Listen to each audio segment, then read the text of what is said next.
Thumbs up. Yeah, show that thumb and that fist. There you go.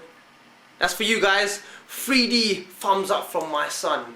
You got a 3D angle and he's pointing, yes, he's pointing directly at you. Look at those little cute little thumb fingers and these little knuckles.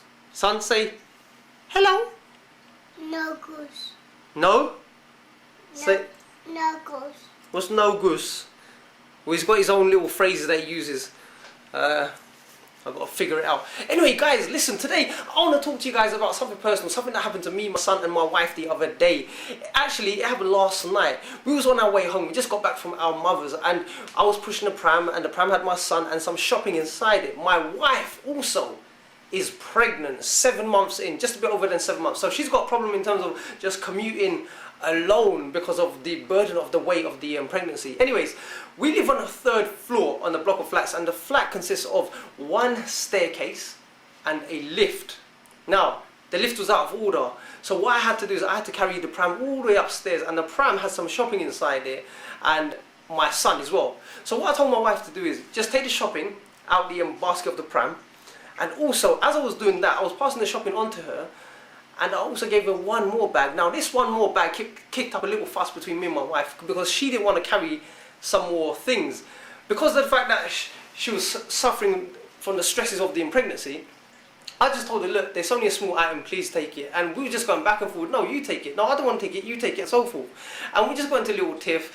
And then after a short little while, I just carried the pram all the way upstairs to the 3rd floor. We got home and we just went our own separate ways. I went to the living room, my wife went into the bedroom with my son, put my son to sleep, and I just went about, did my thing. And a few moments later, my wife came up to me and hugged me, and she just apologized and said, look, baby, look, let's just work this out. We can take care of things. So rather than me being stubborn and prolonging this, I gave in and I said, okay baby, you know what, yeah, I'm sorry. And then we actually thought about what we actually did and it was so small. And at the end of the day, we were just being stubborn. None of us wanted to give in, neither of us, until at some point we realized, you know what, sometimes in life you have to give in. Sometimes in life, it's not good to be stubborn. And sometimes in life you need to be stubborn. And later on I'm going to explain the positives of being stubborn and the negatives of being stubborn. I've just given you a little negative situation, a scenario that could have been negative, that was negative and that got turned into a positive.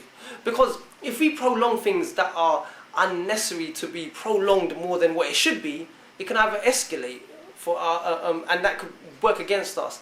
In some situations, it's called for a peace is what is called for. Sometimes you've got to come back together again once you've had that little tiff. Tiffs are unavoidable. You're going to have them at one point or at some point in your relationship, whoever it may be with, whether it be with your spouse, your brother, your lover, your mother, your father, whoever have you, you're going to have a tiff. But at the end of the day, it's how you work it out. And check this. One of the keys in terms of working a tiff out, a tiff is like a little misunderstanding, is to come back together again quickly.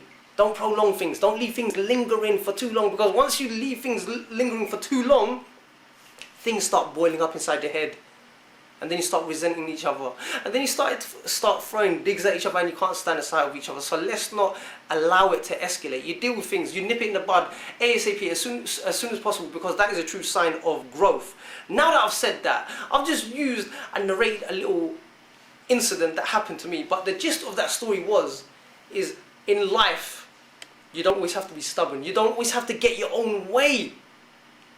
And at times, you sure have to humble yourself and give in, just to make the situation better, for yourself and for others around you. So I've just given you a little example of what stubbornness, being stubborn can cause you. And check this out. Sometimes in a relationship, it's always these small little tiffs that create the biggest of arguments, because they're all collective, one tiff after another, one small little tiff after another, after another, after another. And they're only small little things, but they pile up to huge amounts of big bust-ups and arguments and confrontation and conflicts that you want to try and avoid and sort out before it gets to that level. So it's about being mature, it's about being accountable, and it's about being responsible. Take action, take heed, and look to proceed and succeed. Listen guys, so I've said that bit. Now let me give you the flip side of positive. That was the positive and negative, but I'm going to give you another flip side of positive stubbornness. Check this out. When someone's telling you something negative, someone's trying to put you down, that's the time you be stubborn. That's the time that you don't give in to their psychology. That's the time that you don't give in to their mindset because of the fact that they're trying to push you down to their level. And that's when you up your game. That's when it's about you being a man and holding yourself, holding your own and saying, no, do you know what? I refuse to be a failure. I refuse to give it in. I accept failing, but I'm going to learn from them. I'm going to grow from them. And I'm going to develop from them. And I'm going to grow much stronger. This is what I'm talking about. Stubborn. Pick your moments of being stubborn. Be mindful about being stubborn in a negative way. In terms of when you're dealing with people, you don't always have to win an argument. You don't always have to stand your point. Was your point warranted? Was it needed? Was it needed for you to establish your point? Because sometimes when we establish our point, we can actually make the situation worse than what it is, my friends. This is what I'm trying to say. This is what I'm talking about right here, right now, at this very moment, at this very time, at this very place, people. So, get it right. Pick your moments of being stubborn for the better or for the worse. Stubborn is about picking your moments. That's all it is. Stubborn is about refusing to be defeated by others in terms of giving in to their psychology, into their poor mindset psychology, because they're feeding you their nutritional unhealthy advice. Because of the fact that they're not doing so well, they're going to push that and project their feelings and their expressions upon you. And they're going to try and put you on their level, put you down to their level. Have none of it. This is what I'm talking about. But if they're helping you grow and develop, then that's something else. This is what I'm talking about, guys. Pick your moments of stubborn, because stubborn is also usually associated with something negative, but it can also be a positive. Anything negative also has positive effects to it. Everything that has a side effect has a good effect and a bad effect. So bear that in mind. Bear them things in mind, guys. So that is the perspective, that is the insight that I want to leave you with. Until then, I've said enough. I think I've established my point. So, guys, I'm going to put my son to sleep. I'm going to entertain you more.